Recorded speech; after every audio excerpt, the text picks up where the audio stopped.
Nadi, do you want to start us off? Yes, Dr. Rhodes.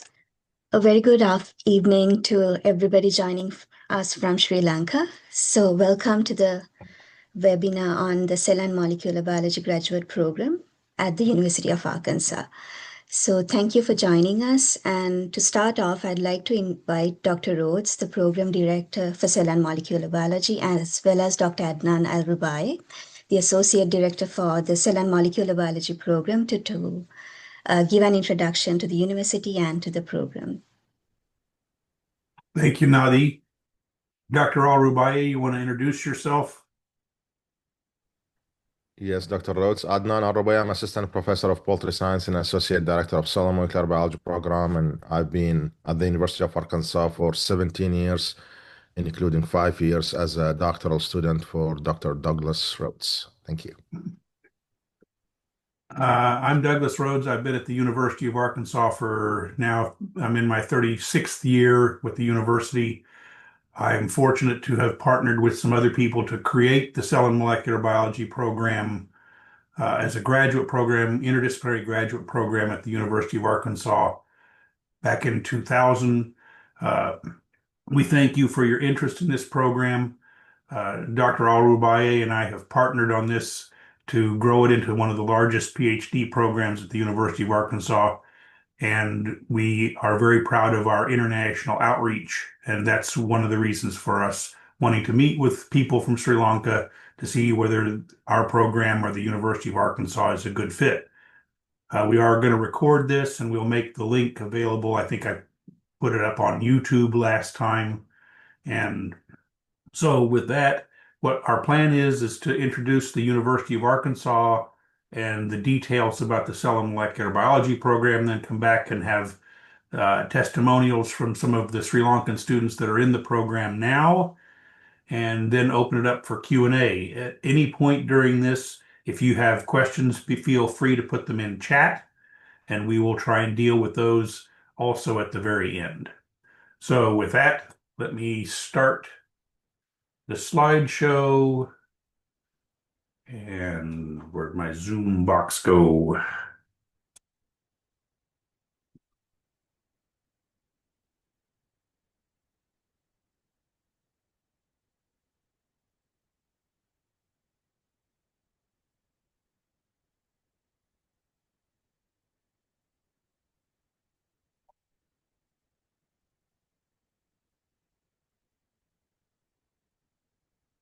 And with that, you should be able to see the PowerPoint. Yes, Dr. Rhodes, we can see. Yes. Okay, so uh, Dr. Al-Rubaie, you want to tell everybody about the research that you're engaged in briefly? Yes, I work on bacterial chondro necrosis with osteomyelitis, PCO lameness in chickens. It's one of the main animal welfare issues facing the poultry industry, and we're fortunate here to have the Tyson Center of Excellence for Poultry Science, which is after the name of the Tyson, famous Tyson company, which is the largest producer of meat for human consumption. I've been doing this research since 2011 when I was a doctoral student under Dr. Rhodes and continue to do this research until now. And I think I should mention that I currently have one student from Sri Lanka who going to be one of the speakers today, Rovindu, and I've already accepted two more doctoral students from Sri Lanka to start in January of 2026. I would add that we currently have 6 Sri Lankan students enrolled in our program and one more that is in the process of admission. So my name is Douglas Rhodes. My area of expertise is genomics and bioinformatics, and I have been providing assistance to Dr. Al-Rubaie in looking at the genomes of emerging bacterial pathogens that are affecting chickens. So, the Cell and Molecular Biology program in the University of Arkansas. Let's get into the slideshow. And Dr. Al-Rubaie, I'll turn it over to you when we get to the admissions program. How about that? Sounds like a good plan. The Thank you. CEMB program is a cross-college, interdisciplinary, interdepartmental graduate program that offers Master of Science and Doctor of Philosophy degrees. It is a graduate program only. It's run out of the graduate school. It's owned by the entire university, but it's also owned by the faculty that are members of the program. As I said earlier, it was initiated in 2000, and it currently consists of 120 faculty members in 18 departments in 4 colleges. So these are college departments that are in engineering, agriculture, health, and arts and sciences. So 4 colleges, 18 different departments. Faculty apply to join the program so that they can recruit students to work in the areas of cell and molecular biology in their research programs. And the one thing about this program is it opens up a lot of faculty to host CEMB students that would not necessarily always look at those departments for a generalized degree in cell and molecular biology. The university is currently rated as number 100 U.S. public universities in 2025. We're actually tied for that. That's in numbers that are out by the U.S. News and World Report. The program was established in 2000, but since 2013, the program has doubled in size. And I might add that in 2013, that was when Dr. Al-Rubaie was appointed as the associate director. So guess who's largely responsible for the doubling of the size of this program? Not me. It is a highly diverse program, and this chart just shows you the enrollment over the years. You will see that there are some Master of Science students, but the majority of students are the PhD students, and we can cover that, the reason for that in a little bit. We are one of the largest international student enrollments at the University of Arkansas. There are 2 programs, but ours is the most diverse in that 70% of our students are international students, and they come from more than 20 different countries. And as I mentioned, we currently have 6 students from Sri Lanka with 1 more on the way. This just shows you a little bit about the grant funding that supports cell and molecular biology students in US dollars. The gold is the continuing grant funding. The gray is the new grants every year. So we are, and this is in thousands of US dollars per year. And you can see that the publications arising from this program continue to go up. And of course, grants and publications are the way you measure how productive a graduate program is. So, to reiterate, we've grown from 60 students to more than 100, and we're now one of the largest PhD programs on campus with lots of opportunities, and it's because of those opportunities that we continue to grow. So, our next topic is the application process, assistantships and tuition, and I'm going to turn it over to Dr. Al-Rubaie, and he can tell me when I need to advance the slides. Thank you, Dr. Rhodes. Application process starts by finding a faculty advisor. The single most important step in joining the program is securing a faculty sponsor. And so the faculty is going to pay your tuition, pay your monthly stipend, chair your committee, help you with advising and mentorship. And if you're lucky enough like me, that academic advisor will become your father as well. The process starts by creating what we call the CMB applicant profile. The CMB applicant profile is simply you're telling the faculty advisor, this is my background, this is what I want to do in the future. And to expand your reach and trying to secure a faculty advisor for you, we usually suggest that you choose at least 10 faculty members from the program that you're interested in working with. I guess it's important to mention that you should not be restricted and limited to a very specific area of research. When I tried to apply to the University of Arkansas, I was really focused on microbiology, medical microbiology. And Dr. Rhodes convinced me, well, microbiology is in chickens, humans, and everywhere. So why not work on microbiology in chickens, which is what I agreed on. And now currently I'm a faculty member here at the University of Arkansas Department of Poultry Science. Also, we have another example. If you want to work on DNA, for example, if you're doing PCR and gels and stuff, it's the same. If you're doing it on DNA in humans, plants, animals, or something else. So we highly advise that you cast a wider net on faculty and try to choose as many faculty as you can, but we say generally choosing 10 faculty is the minimum so you can find yourself a faculty advisor. And you can start by emailing faculty because you can simply save yourself some time if you start early. You need to pay attention to deadlines. For example, the deadline to apply for the spring was October 1st. So we're already past the deadline to apply for the spring semester. But you can apply for the summer. If you find a faculty advisor in this who can accept you, you can apply again and get accepted for the summer of 2026.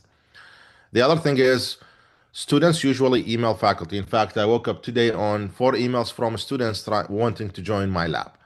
2 of them seems like a generic email that they copied and sent to multiple faculty, and it's not personalized. We advise students to craft an email that highlight their research interest and their background and match that to the faculty sponsor. On every faculty website, you will find what kind of research they are doing now. And so you can say, dear Dr. blah, blah, blah. And it's very important that you start respectfully. Dear Professor Rhodes or Dear Dr. Rhodes, my name is blah, blah, blah. I'm a prospective student from Sri Lanka interested in applying to the graduate school at the University of Arkansas. I checked your website and I see you're doing research on 123. I'm very interested in doing research on number 2, for example. So you need to check the faculty website and not send generic email. Why? Because faculty get so many emails, but showing them that you're very interested in their specific research program would help. If faculty are usually busy and sometimes they are not as responsive. So let's say you sent an email today and you didn't get an answer from them within 1 week, then it's okay to send them a reminder. If they don't answer, it means they are either not interested or maybe you should not apply with them because they are not as responsive. And so we have videos that are already posted on, simply, uh, um, or actually more information listed on the website on this very specific topic. Sometimes faculty sponsors may ask you for a Zoom or Teams interview. We highly encourage students to apply from either bachelor to PhD or maybe from master's to PhD. You don't need to get master's to apply for PhD. You can earn your bachelor and just apply to the PhD, which will save you time. In fact, 80% of our students are PhDs. And as I said, I just accepted 2 doctoral students in my research program. We prefer doctoral students because they stay longer, they can master more techniques and publish more, and it's more beneficial to them and to us. Next, please.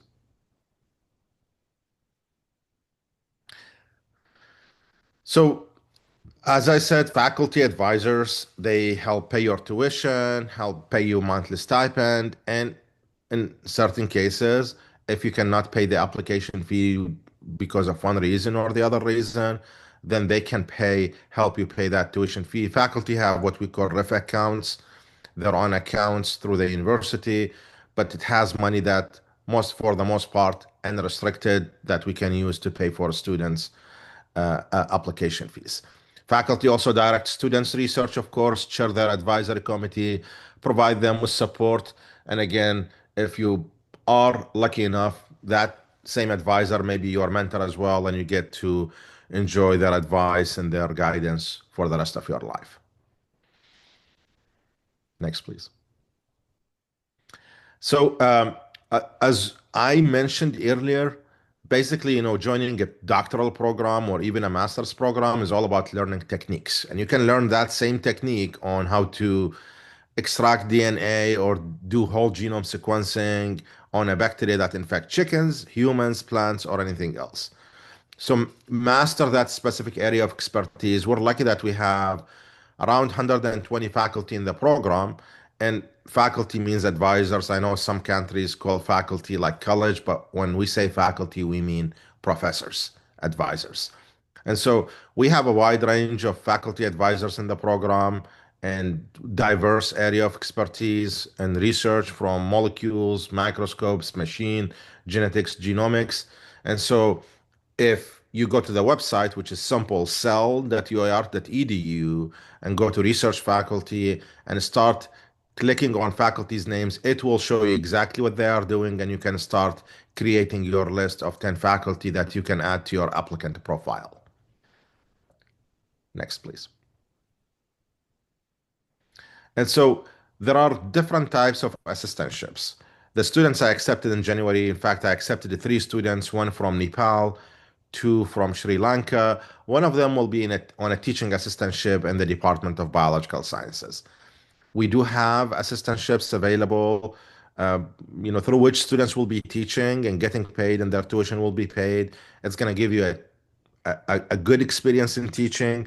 I started with Dr. Rhodes as a, again, a doctoral student, but I also was a teaching assistant in the Department of Biological Sciences, ended up being an instructor in that same department, and then I developed to eventually becoming research assistant professor, clinical assistant professor, and tenure track assistant professor. So also there are some departmental and state-funded research assistantships, grant-funded assistantships that we call research assistantships, program-funded research assistantships. So in the cell and molecular biology program, we have some of those assistantships. And let's say you can convince a faculty member to sponsor you. That faculty member can apply for a research assistantship through the cell and molecular biology program. If you're planning to apply for next year, as I said, there are other opportunities, and I can highlight that again. Some of the students from Sri Lanka have DAFs, doctoral academy fellowships. We have distinguished doctoral fellowships, and those ones are only for citizenships, students who have citizenship. But the DAF, even if you don't have a citizenship, you can apply for a DAF, and that one is going to add around $12,000 to your annual stipend per year. But there is a focus here on GPA and GRE, so your GPA must be more than 3.5, and your GRE must be more than 50% percentile. Highly encourage you to apply for this because, again, it really makes a difference in terms of finances if you get the Distinguished Academy Fellowship. So, how many of you guys know what Arkansas is? I do. So, again, for myself, I just want to kind of throw myself under the bus. I didn't know what Arkansas is before, again, getting accepted and moving to Arkansas and knowing where Fayetteville is. It's usually most people know big cities like New York, Chicago, Vegas, and California, and states, and Nevada, and all these big states. But Arkansas, not so many. And of course, specifically Fayetteville, not so many people know where Fayetteville is. But we're going to show you this on the map right now. So if you look right here, Arkansas we're in the south of the United States. There are other states that you may recognize like Missouri, Kansas State, Oklahoma, Texas, Louisiana, Mississippi, Tennessee. We're right there in the middle.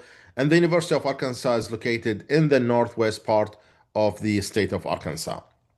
Very beautiful city, around 106,000 people. We're part of the Northwest Arkansas metropolitan area, which has around 500,000 people. We're located again near the south central region of the United States. That's where Fayetteville is, northwest. This photo is for Dixon Street, which is the central part of the city. Again, population is around 106. We're part of Washington County with 271,000 1,000 people. Northwest Arkansas is around 614,000 people. City itself was founded in 1829. We're located in beautiful Ozark Mountains, uh, and it's around 35 miles from Missouri and 26 miles from Oklahoma. We are fortunate to see all four seasons. Now we have one of the most beautiful seasons for me personally, which is the fall with all different tree colors. We do have winter and sometimes we get snow. We do have nice spring, hot and humid summer. And cost of living here is 90 based on a nationwide average of 100. Um, we're very reasonable in terms of cost of living compared to many other states, especially right now when the cost of living went skyrocketing after the years of COVID. We're ranked among the 100 best places to live. And again, these again, you find them over the years, not necessarily now. Again, throughout the years, we were ranked among the 100 best places to live by CNN Money, one of America's most livable cities. That's based on mostlivableCities.org. One of 10 low cost locals with plentiful jobs by Sperling Best Places, number four among the country's best places for business and career by Forbes magazine. And this is the building to the left where Dr. Rhodes is pointing. That's Old Main, which is the oldest building on campus. Was established 1871. It's the home of Fulbright College. I don't know how many of you guys know about Senator Fulbright, but he actually was the president of our university. He grew up here, went to school here, went to become a senator for the state of Arkansas, and then went to the U.S. Senate to start the Fulbright program. This building is very old, and at certain point there was plans to take it down, but then again there were so many people lobbied to keep the building, and it has this nice tower at the top. Dr. Rhodes is actually his home college, Fulbright, is right here. Part of my appointment is also in this Fulbright college. If you look to the right of that picture, that's again the one of the photos for the fall, but you literally can see all different colors, one of the most beautiful seasons in the state. So the campus is located again in Fayetteville, Arkansas. It's very hilly, and in fact, many people, make fun of, you wanna do some kind of workout every day. You can walk on the campus of the University of Arkansas. You can walk up and down. In fact, yesterday I think I put 2 miles walking across the campus back and forth. Some of the nation's best outdoor amenities. We have lots of trails for walking, jogging, camping, and those trails are very connected to campus. We have what we call the Razorback Greenway, Mount Kensler Mountain Bike Course, Art District, Fayetteville Ramble, and so many more. Usually, the city is ranked again, considered among the country's finest college towns. Regularly, the city or the Northwest Arkansas regularly ranked one of the best places to live in the United States. This fall, the number of students exceeded 34,100. When I joined Dr. Rhodes' lab in 2008, we had 18,000 students. So now we're kind of nearly double the number of students. That puts more pressure on resources on campus, but we are building more buildings and providing more resources to students. The nice thing is that we have students around 1,512 international students from 120 different countries. We do have what we call the international lounge. So if you go there, you will find flags from all the countries where we have students from, including Sri Lanka. The University of Arkansas has 10 colleges, schools offering more than 210 academic programs.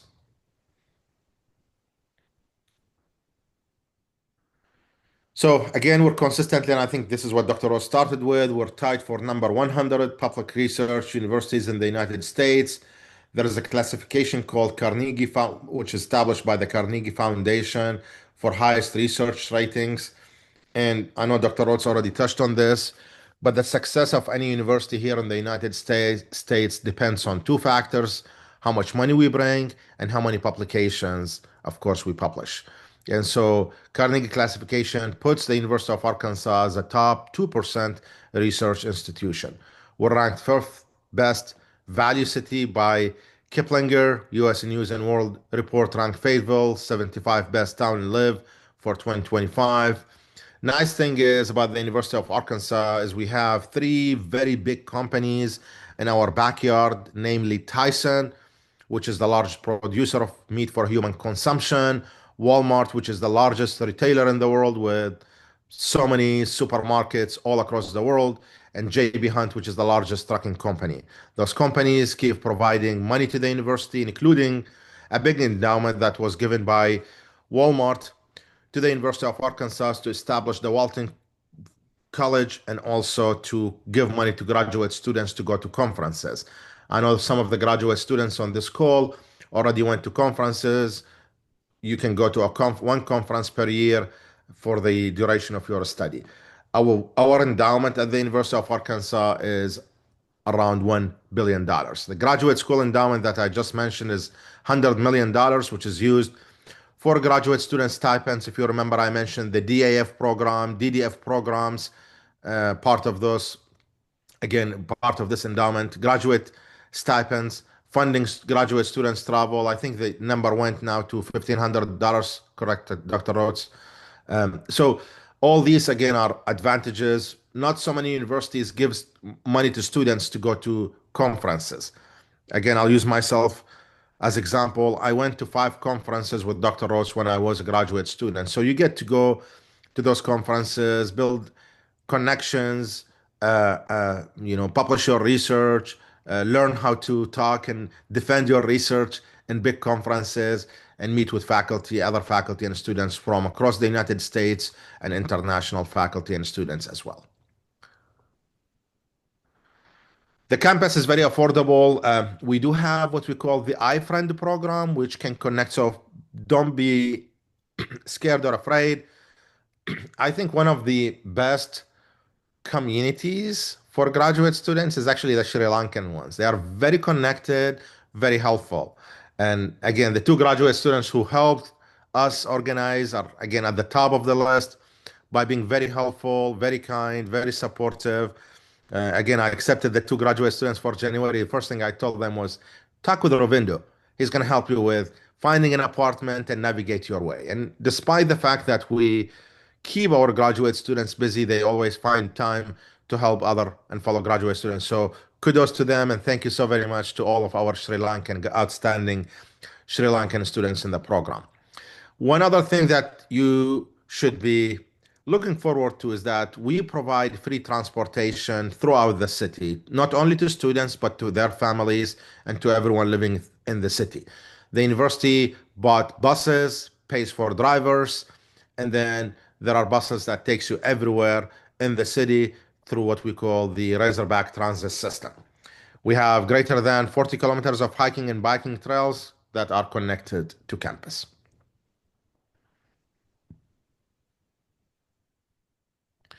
Airlines wise, we have all major airlines basically connected to the city from Breeze, Allegiant, American, Delta, Frontiers, United Airlines. We have an airport that used to be called Northwest Arkansas Regional Airport, but because of the 3 major companies I mentioned and because there are more people moving to Northwest Arkansas, now we call it the Northwest Arkansas National Airport. And if you were to visit the airport soon, you'll find that it's expanding, expanding, and expanding. It's called XNA Airport. As you can see from the map to the lower left, it's connected to all major cities, direct flights to Atlanta, Charlotte, Chicago, Dallas, Phoenix, Washington, LA, and everywhere in between. You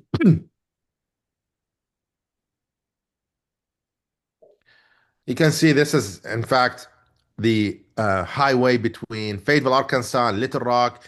As I said, we give students opportunity to participate in so many conferences. We crossed this bridge 2 weeks ago going to Little Rock, Arkansas, where your countryman, Rovendo Pereira, presented his research, which is a collaboration between Dr. Rhodes, myself, and Dr. Pami Jasud Hassan. So those highways are extremely beautiful. Arkansas is called the natural state for a reason. As you can see, all these beautiful natural hills and beautiful mountain scenery all across the state. We are not far from most major cities, close by, like 10 hours from Chicago, 632 miles, which is Again, each mile is 1.6 kilometer, 398 from Dallas, not very far from Kansas, Little Rock, Louisville, Memphis, and Oklahoma City. All of them are within drivable distance. And I can say 10 hours is not too much, given the type of highways that we have in the United States here and the number of gas stations and, scenery and beautiful highways. Just watch out not to speed and get some tickets like what I do sometimes. If you again want to apply to the program, scan this QR code, and then it's gonna then your information will be shared with the graduate school, and then we can get access to that information. But by all means, you feel free to email the cmb@uark.edu, which is shared. It's managed by the program directorship. Dr. Rhodes and myself have access to this email, and we'll be more than happy to respond. Or you can, if you have very specific questions about the graduate school, you can always email the gradinfo@uark.edu. There's some, I think we'll open it for questions. Thank you for your interest in applying to the cell molecular biology program. We'll be more than happy to answer your questions. I think I Dr. would, Ross wants to have the students talk, I think. yeah, I would add that this QR code in the Google form is not just for cell and molecular biology. If you're interested in other degree programs, you enter those choices in the form, and the graduate school will send you more information about the programs that you're interested in. So we're going to leave that up, and then we're going to turn it back over to Nadi so that you can hear from Sri Lankan students that are in the graduate programs here. And you can Thank you follow so the chat much. also for some information. I think Rovindo already put something there. Sorry. Yeah. No, thank you so much, Dr. Alrubai and Dr. Rhodes. I think it was really informative and covered a lot of areas that we used to, like before coming here, that we had a lot of questions on. So I would first like to invite Ruvindu to share his experience and tell about himself. Thank you, Ruvindu. Hi, Nadishani. Thank you very much for the introduction, and I hope you all can see me and hear me. Yes, we can. Cool. Thank you, Dr. L. So my name is Ruindu Pereira, and right now I'm a fourth-year student at the Cell Molecular Biology PhD program. Thank you very much for having me to speak here today. I'm going to share my screen. Please let me know if you can see my screen.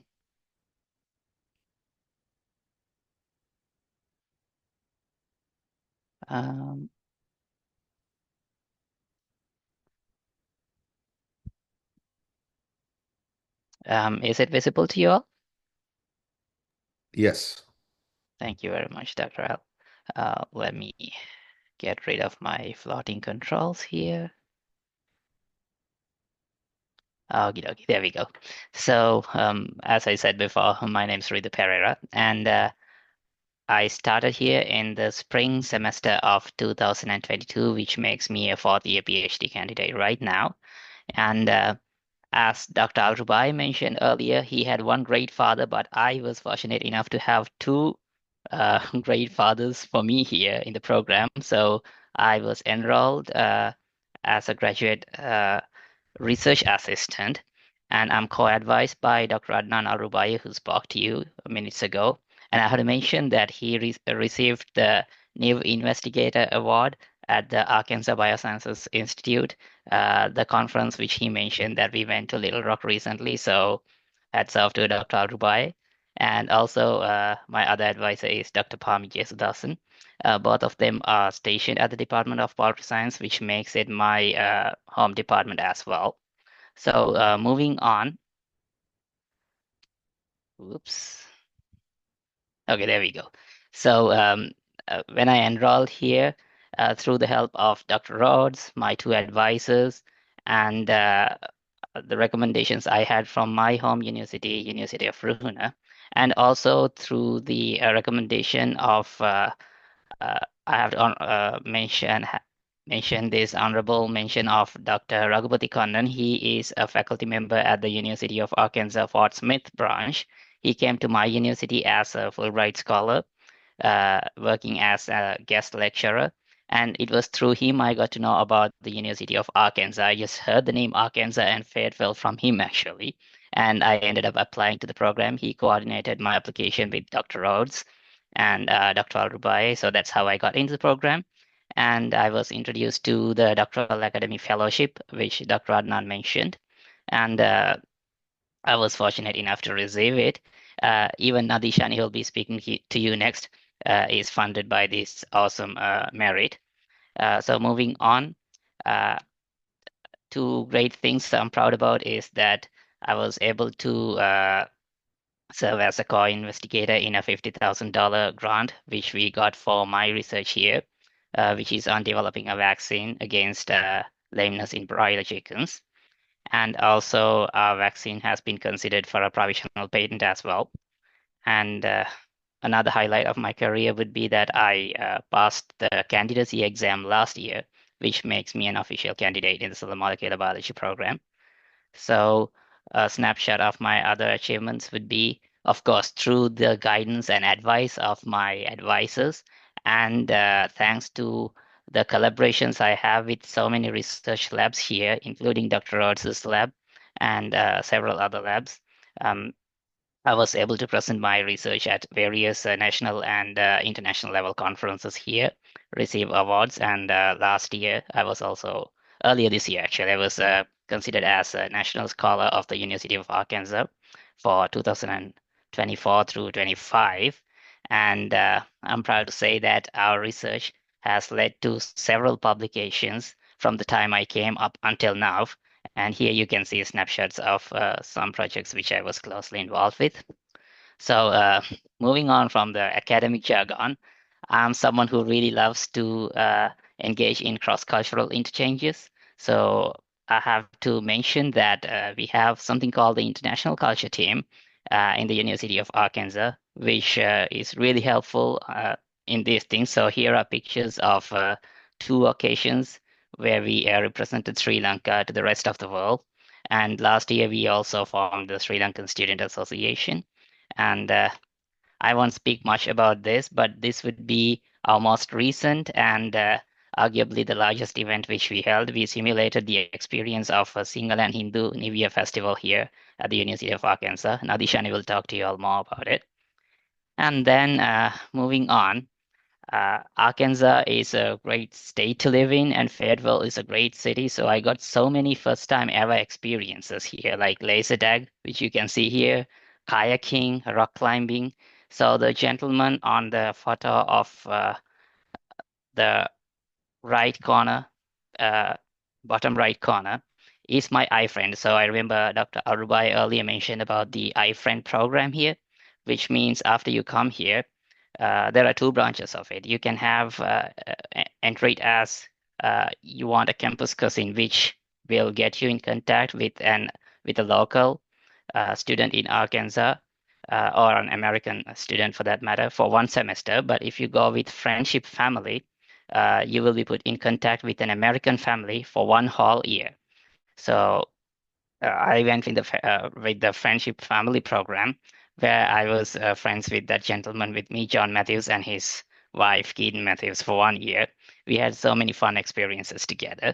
So the university, in addition to great knowledge and experience on academic and research, uh, exposes you to a wider horizon than all of that.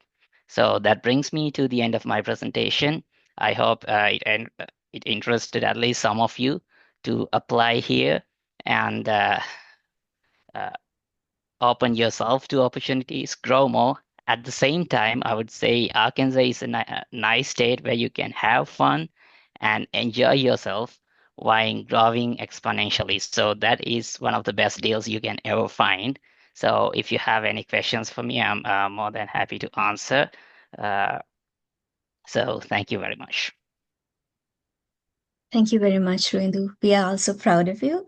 And so I think before we start the Q&A, I'll just share a few slides that I also made, which might have some overlap with Ruindu's, but I'll try to breeze through the slides that we have already covered. Okay.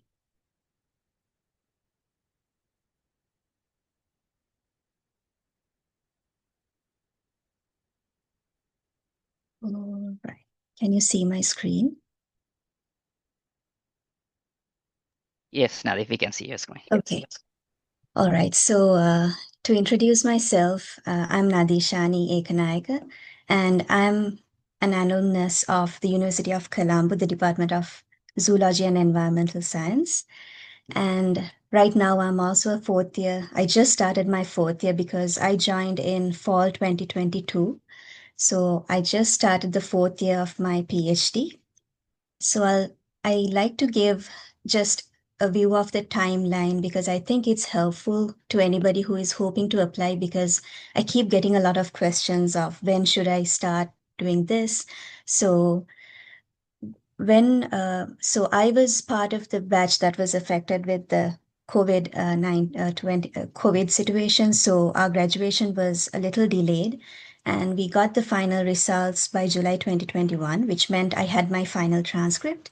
And immediately after, I took IELTS because I know, like, if any of you are interested in applying for a higher studies program abroad, you have to show that you are competent in this language. So I took that, and I also joined the faculty as a second year demonstrator or a teaching assistant at the same time. So I was working too. And in August, I had the really lucky and wonderful opportunity to meet Dr. Kannan, who was a Fulbright scholar at the University of Ruhana, but it happened that we never met in Sri Lanka, but I got connected with him and he talked with me online. So we had a virtual call and he again told me about this program and I had not heard about the state of Arkansas. So I just looked into it and I was like, okay, so this is a good option.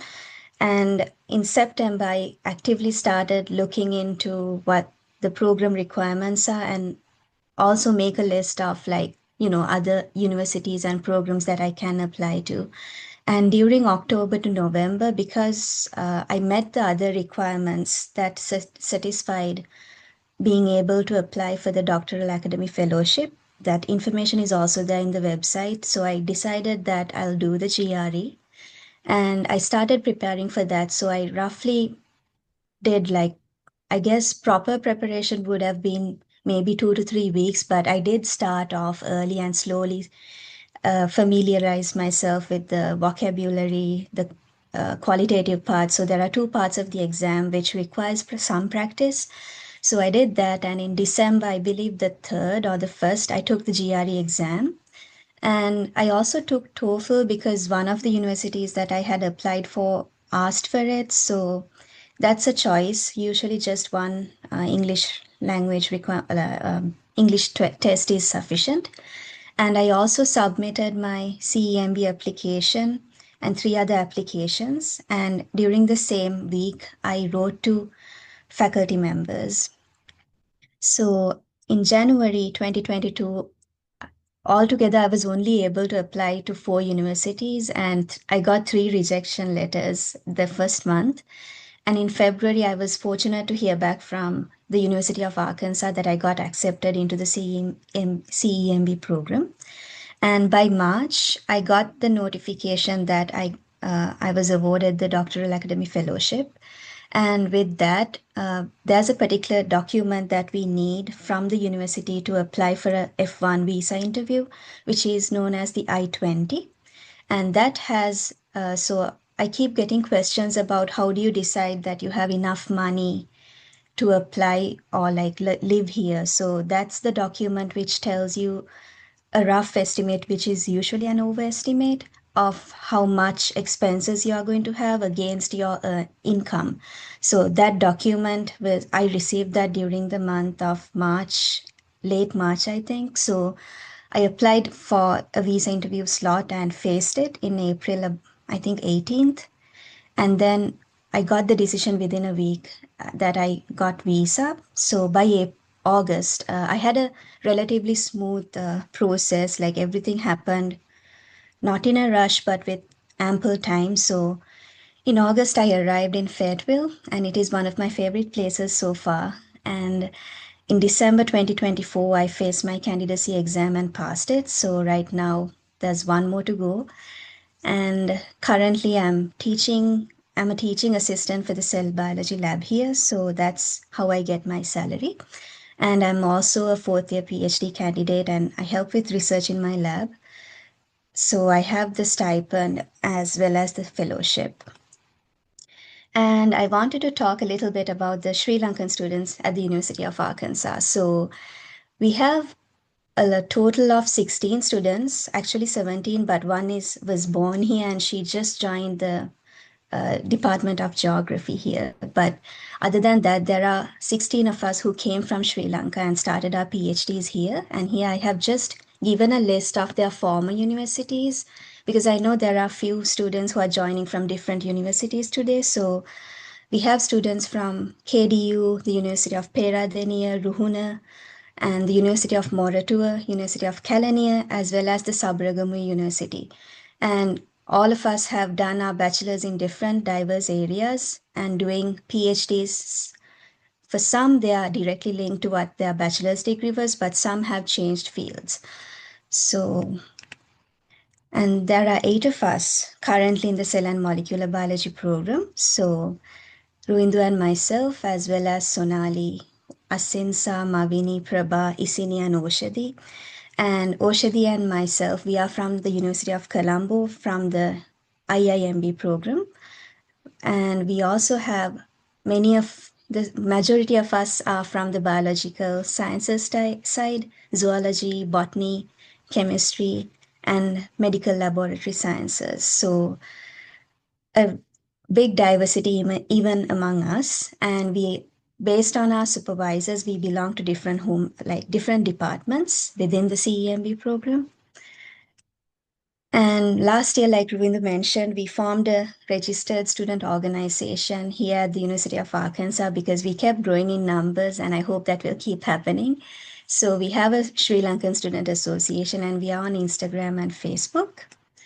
And this was what Ruindu mentioned. So we did like one big event the very first year that we formed our student organization, which was the Sri Lankan Immersion. And we had over 250 participants, and the budget was around $8,000. So everything was given by the university, and we simulated an Aurudu festival. And this was just a group picture taken at the end of it. So these are a few pictures. The top left one is from the day that I passed my candidacy exam. And the next one is I got the opportunity to join the Ozark Society. So there's a very popular mountain range in Arkansas, which is, I think, 7 times as big as Sri Lanka by area. I might be wrong, but y'all can check on it. So it's a very large mountain range, and there are so many hiking destinations. And one of the members in my PhD committee, Dr. Millett, is a member of it. So I've had the opportunity to join them on really beautiful hikes. And this is a lab picture.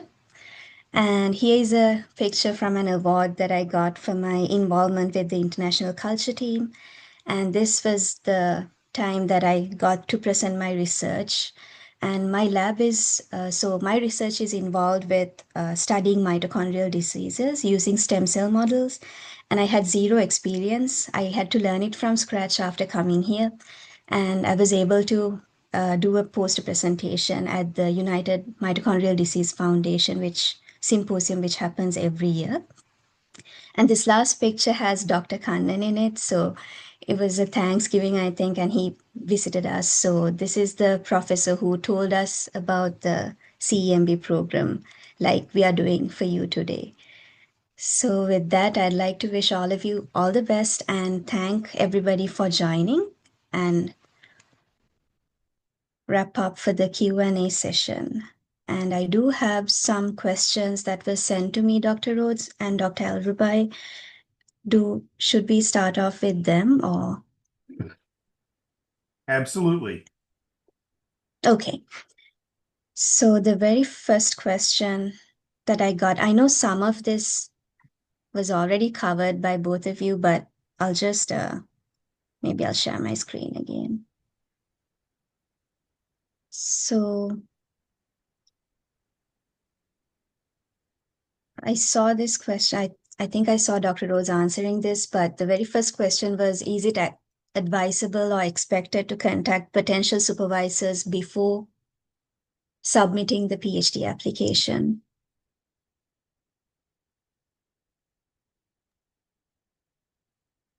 I always encourage potential applicants to contact faculty either a year or more before they want to join the program so that they can start a discussion. By that time, you have basically secured a faculty sponsor. You just have not applied yet. So that way you save the $75 application fee. You find a potential faculty sponsor. You have an agreement on when you're going to join their research program, and then you can go through the process of making the application to the graduate school, knowing that you will be accepted. Does that make sense? And the second question was, when is the best time to contact faculty regarding fall 2026 admissions? Well, that would have been last August or earlier. So, So yes. the thing about the fall 2026 is that the deadline for getting admission is actually in July of 2026. But by then, almost all of the assistantships are going to have been awarded. Cell and molecular biology starts awarding assistantships for fall 2026 in January of 2026. So you need to have a faculty sponsor before December 2026. I mean 2025. So we're working back. So faculty apply for assistantship funding. I'm saying your faculty sponsor would apply for faculty or a teaching assistantship or a graduate research assistantship to support you in December of 2025 that would be awarded then in January of 2026 for starting fall 2026.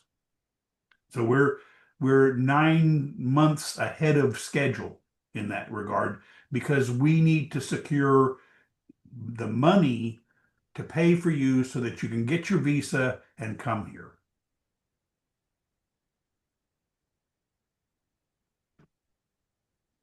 I think how important is it to have a confirmed advisor before applying?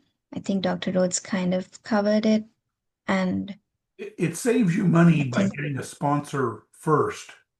And then you can actually ask your sponsor, can you pay for my application fee? And they might ask me, as the cell and molecular biology director, I've got this great student from Sri Lanka. I think they're going to qualify for a DAF. Would you pay their application fee? And my answer would be yes.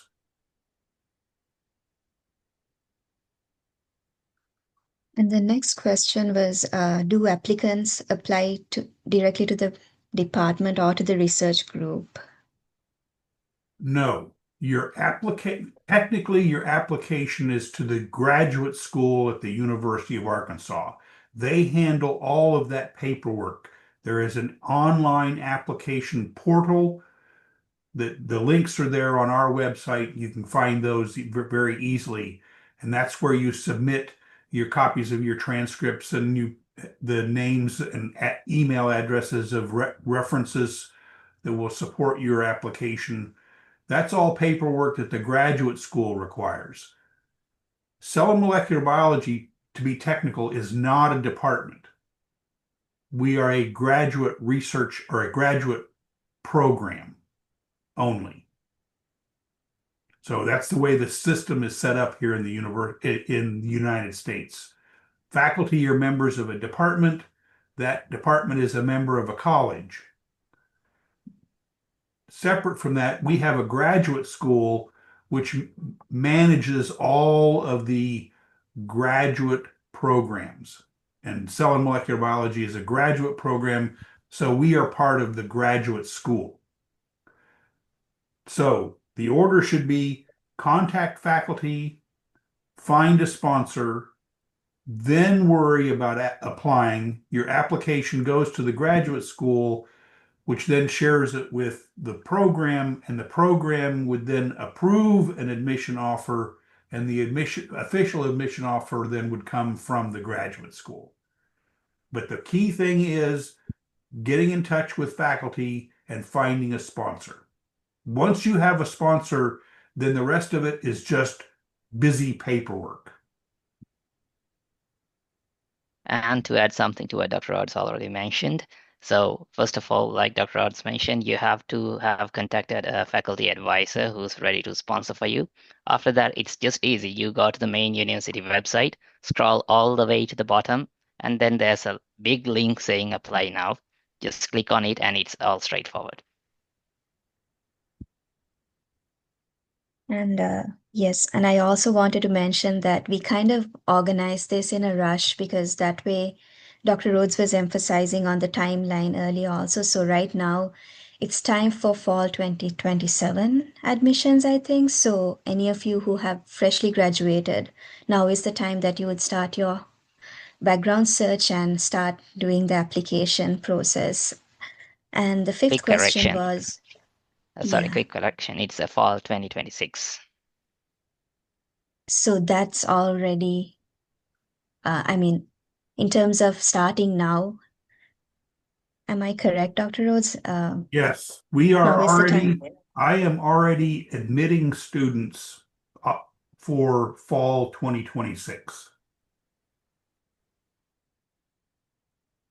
Which means anybody who is about to start the application process is in time for fall 2027 or the next year. Well, they could be applying for, Summer. let me be, if you find a faculty sponsor, then you could actually be admitted for even summer 2026. The deadline for that Okay. is not until April of 2026. Okay. So again, once you Spring. find a faculty sponsor, then it's just a question of getting all the application materials. It can take a month of processing Okay. graduate school once you start your application, your official application for the graduate school to process all the paperwork, because we get thousands of applications. So we admit students for both spring start, summer start, or fall start. Spring would start in January, summer would start in May, fall would start in August. The largest intake is usually for fall, but again, it doesn't matter because the faculty member that is going to sponsor you makes the arrangement for the assistantship and the tuition. And so faculty are planning for who am I going to take next fall and how am I going to pay for them? So if you are wanting to start in fall of 2026, then my suggestion is you need to be contacting faculty. Don't worry about starting an application. Contact faculty, get interviews, find a faculty member that's going to sponsor you, and then you can finish the paperwork, because you can finish the paperwork in April or May just so that you can get your visa. And right now it's very easy for Sri Lankan students to get a US visa, which is not true for a lot of countries.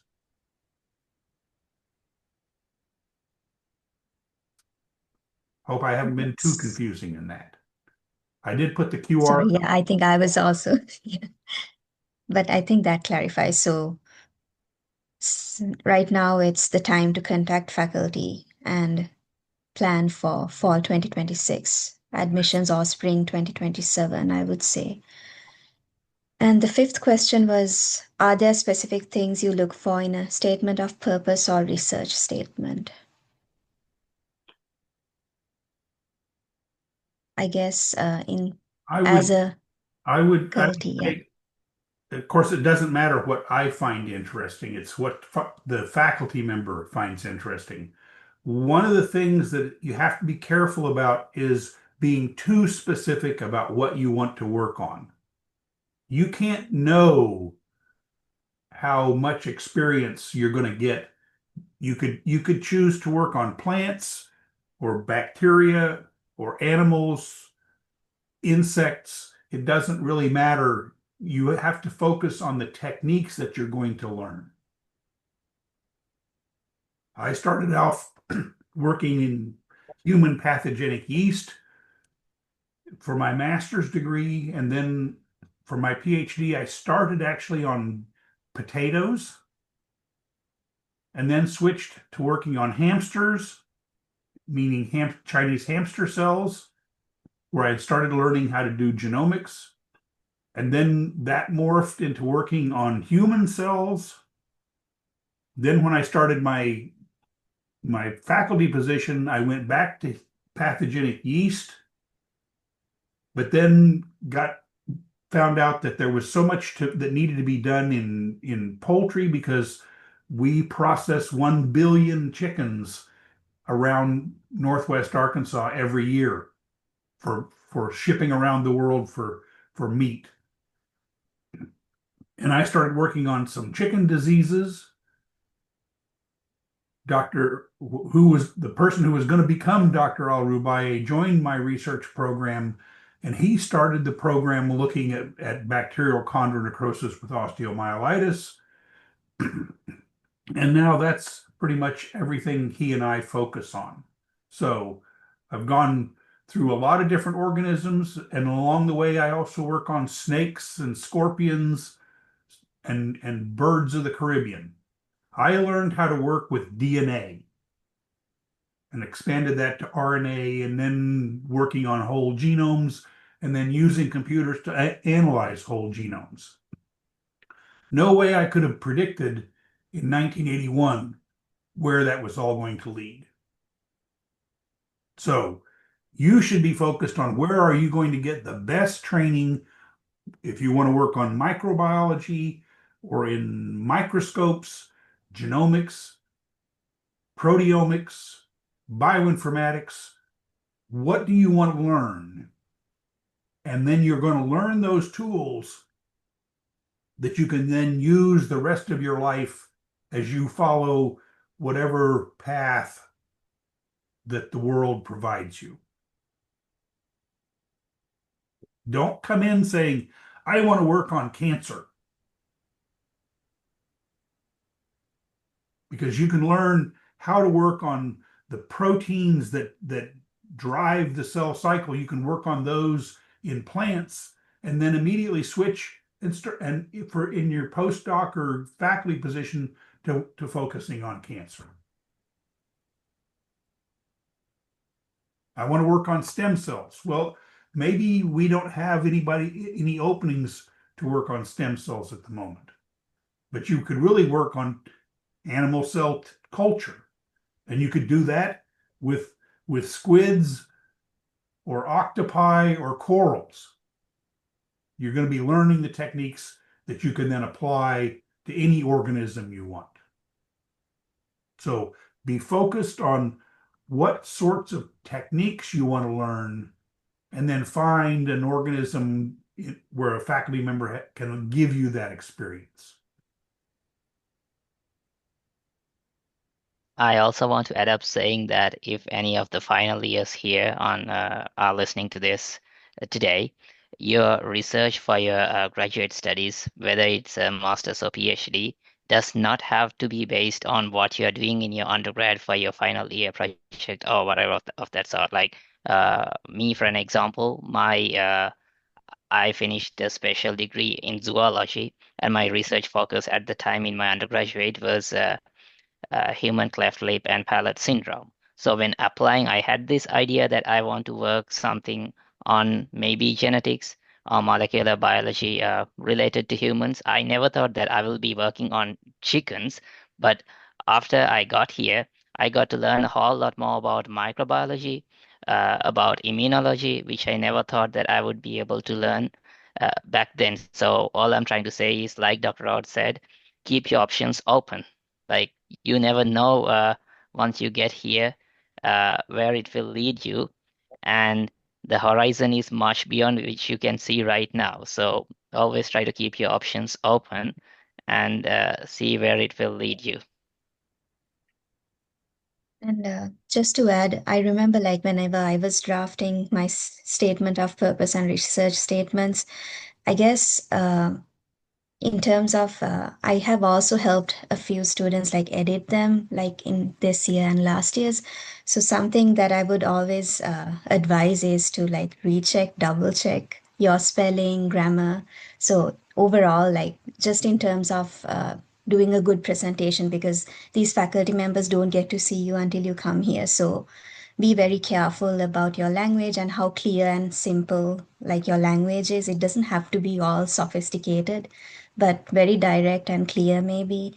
And also try to include like in maybe in the last paragraph how you can contribute or what you want to work on, like Dr. Rhodes said, what your future goal is, because most of them, they're not looking for how good you are, but maybe how they can help you in your journey to kind of mold you as a future research scientist. And the next question is, how much weight do you place on prior research experience versus academic grades? I guess in terms of admission. The it always helps for an admission or it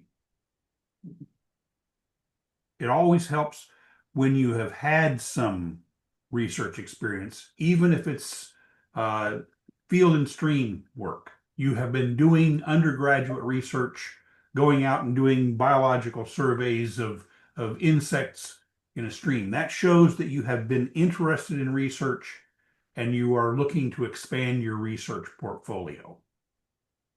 But it's not essential.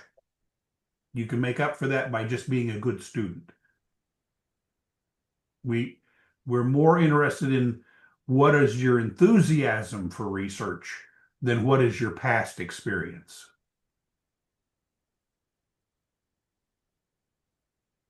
And yeah, I'll also add to that, like Ravindu earlier said, I had zero research experience in what I'm doing right now.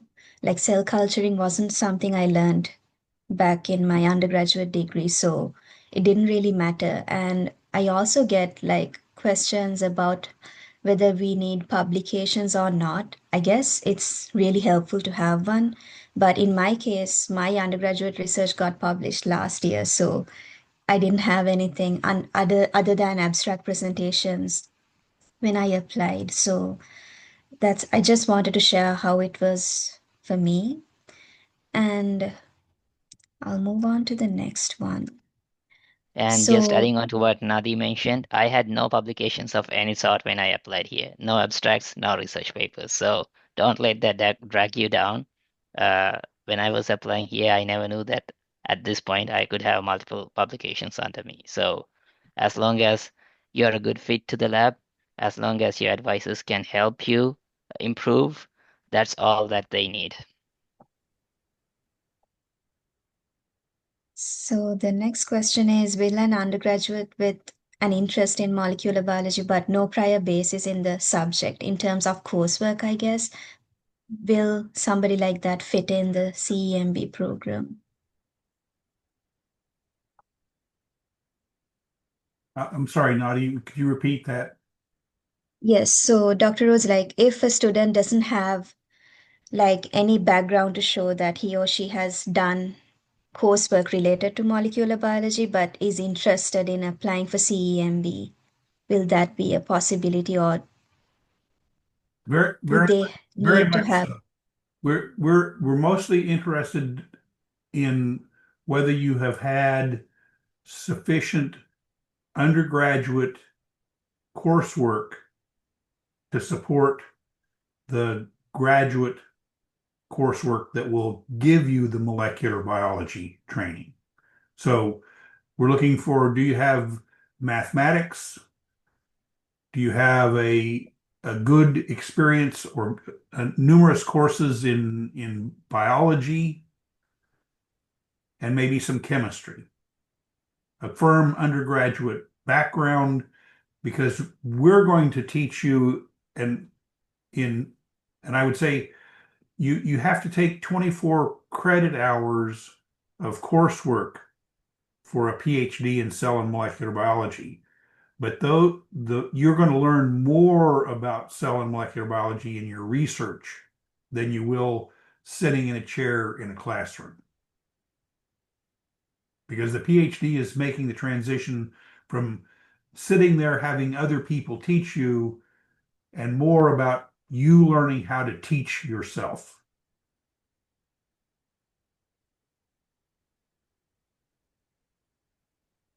And the eighth question was, how competitive is the admission for international students in your department? And I guess this was about the cell and molecular biology program as a whole.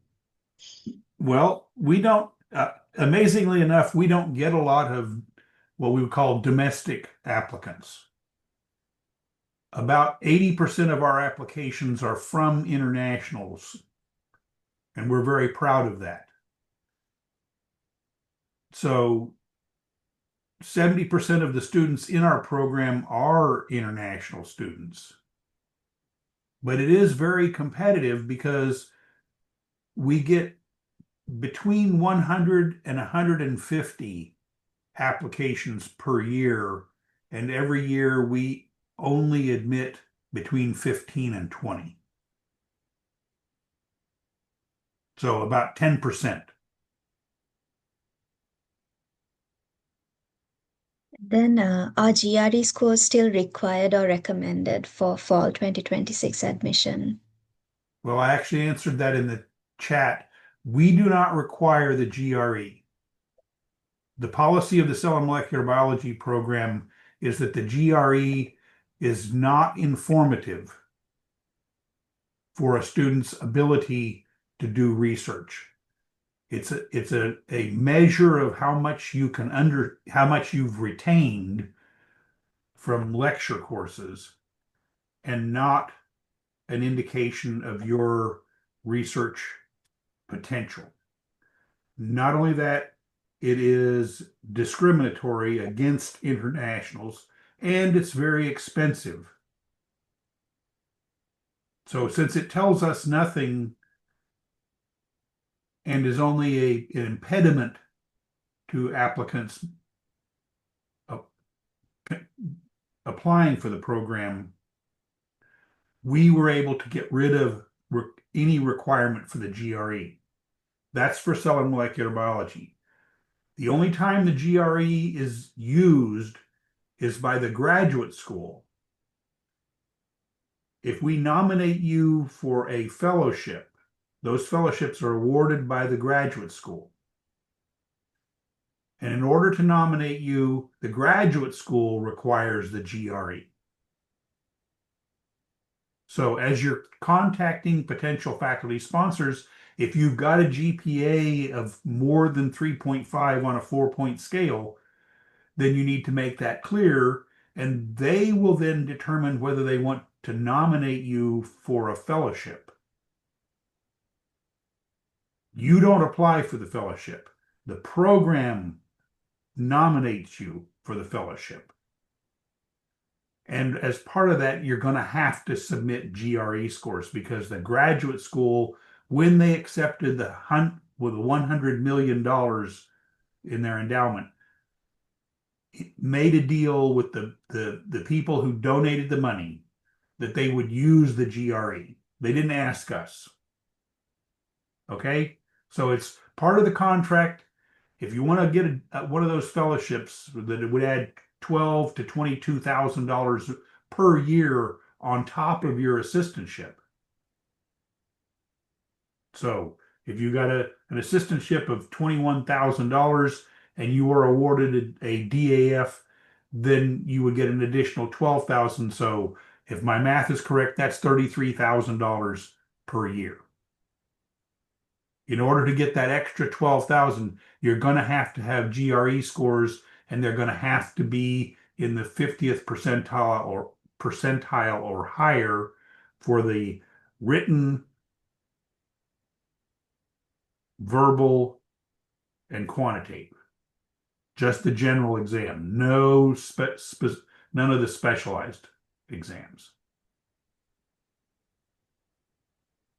And I'd like to add to that, Dr. Rhodes, because I've got like a some students have been asking about this a lot, and what I always say is like if you have enough time to prepare and if you're willing to pay that money, if you have enough to, like, I know like a lot of us when we are working in the department, it's really hard to kind of pool a lot that amount of money to pay for the GRE. So if you have a good GPA, like close to 4, I would say. Mine was, I think, 3.8 or something within that range.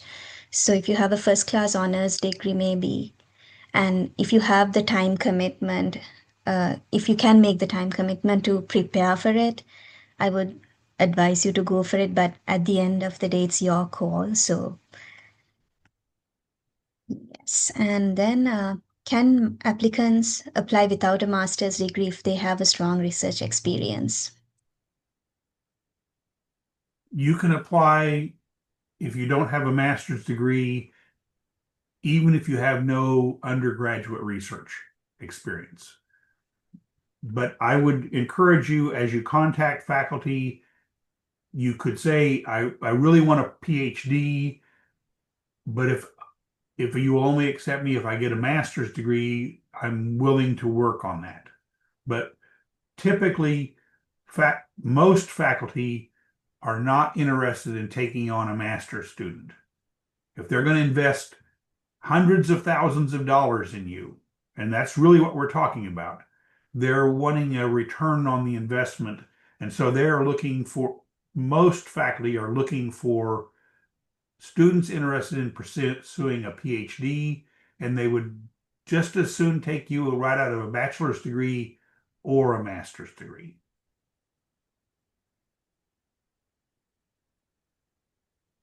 And the next question is it possible to switch research areas or advisors after starting the PhD? Yes, that happens.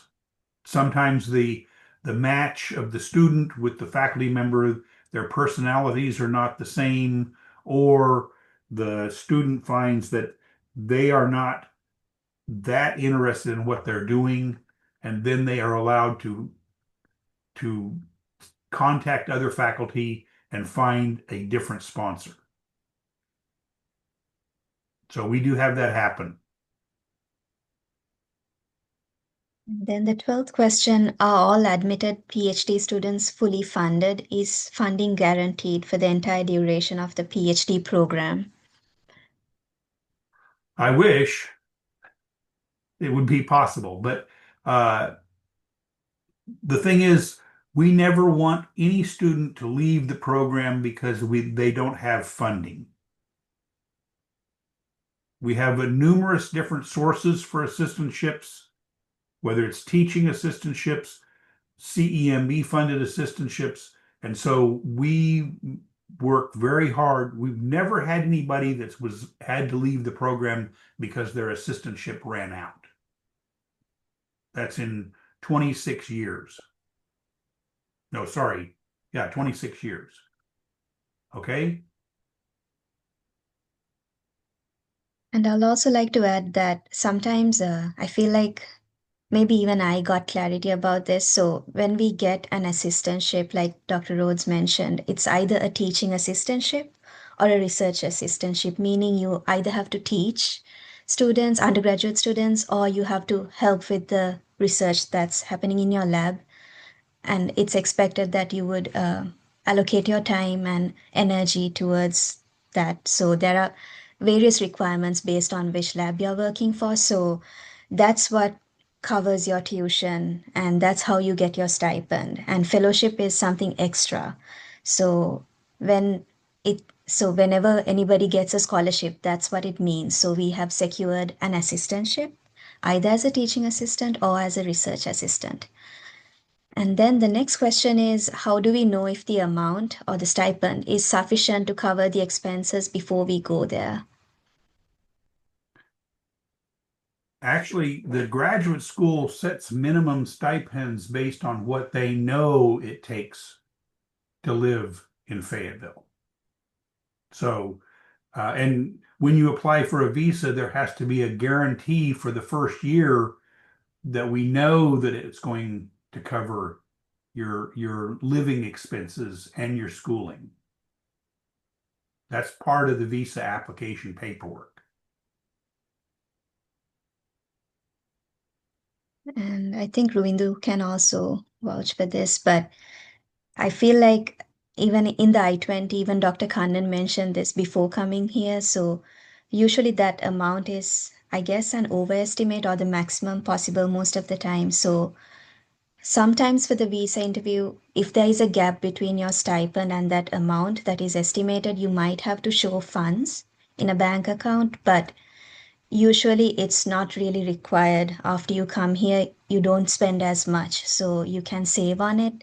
But just for the purpose of the interview, sometimes you might have to like show a particular amount of money as your personal finances. I know Ruindu might had to do it, but it's not. I guess you can check that when you get the I-20, and but I would in general say not to worry about it because usually our stipend covers everything required, like for sure your cost of living here, your rent and your food. We get more than enough for that. So, but any other specific questions, maybe we can help you.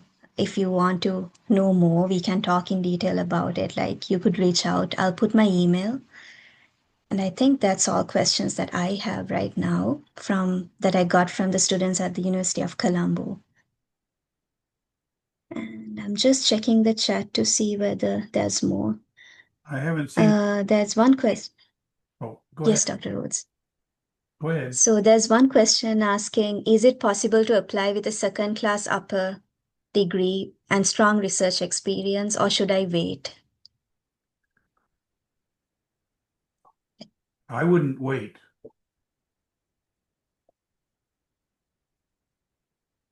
So yes, go ahead, or not, don't wait, but go ahead with applying No. because second class, most of us, we have a mix of second upper degree holders from the bachelor's and first class degree holders. It's not just first class. So yes. And yes, Ruindu had to leave because he had to go to the farm, I think. And is there any more questions? Would anybody?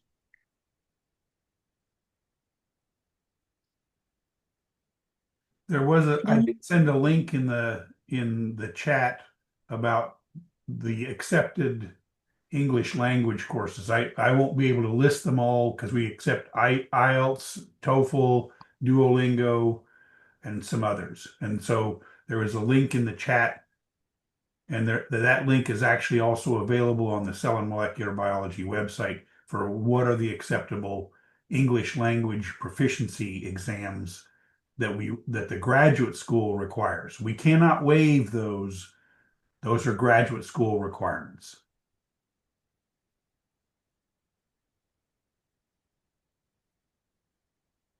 Oh, something I new. just put my email. Ah, okay. Yeah, that was me. But yeah, I think if there are no more questions, I want to I thank guess we everybody. can wrap. I want to thank everybody for joining us. And I will be processing the video later today and posting it on YouTube, and I will share it with Nadi and Ruvindu, and they will share it back with our friends in Sri Lanka. Yes, and I would also like to thank, like, I know for I couldn't check on all faculties and departments, but I know the University of Colombo is currently having their final exams, final semester exams. So the turn up is a little low, I guess, but thank you so much for making time to be here. And I would like to also mention Dr. Inoka and Dr. Gaini Madam and Inoka sir for encouraging to set a date and just do it because this will be beneficial for the students who are right now applying. And I hope this was useful to you, and always feel free to contact. I know the University of Colombo students know how to contact me, but I also put my email. So thank you very much for helping with sharing information about the session. I saw that there are some students from SLIT, so we have a few students from different universities and faculties as well. So thank you very much. And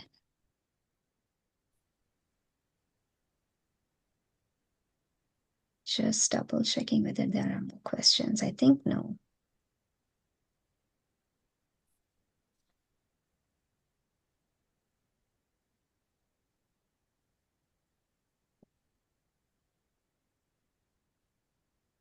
All right, then. Thank you all. Thank you, Nadi. Thank you, Thank you, Dr. Dr. Rhodes. Riley. Bye. Oh, I think Ruangi, that's a student. Oh, I can't hear you. Sorry. Well, now, yes. Yes, yes. so good evening, everyone. I'm Ruangi Amarasuriya, currently working as a second year demonstrator at the department. So, on behalf of the Department of Zoology and Environment Sciences of the University of Colombo, I'd like to extend our heartfelt thanks to Dr. Douglas Rhodes and Dr. Adnan Al-Rubai for taking their time to be with us today and for sharing your insights and experiences with us. And we are also especially grateful to both of you for initiating this idea to have this session again this year. This truly means a lot to us. And this discussion has been so valuable, especially since many of us are currently trying to figure out this process of applying for PhDs. And your advice and this encouragement have really helped us gain clarity and confidence as we plan our next steps. And also a big thank you as well to Mr. Ruvindu Pereira for joining us and for sharing your valuable perspective as a current PhD candidate. And to Ms. Nadishani Ekanayaka, one of our proud alumni, for building this wonderful bridge between the University of Arkansas and University of Colombo. And our heartfelt thanks also go out to Professor Gaini Galhena and Professor Inokasi Pereira for their efforts in conveying this message to the students and to all our lecturers at the department. Thank you once again to our speakers and to everybody who joined us today. It's been a truly inspiring and meaningful discussion, and we are so grateful for this invaluable opportunity. Wishing you all a lovely evening, and thank you once again. Thank you. Thank you. Pleasure meeting you.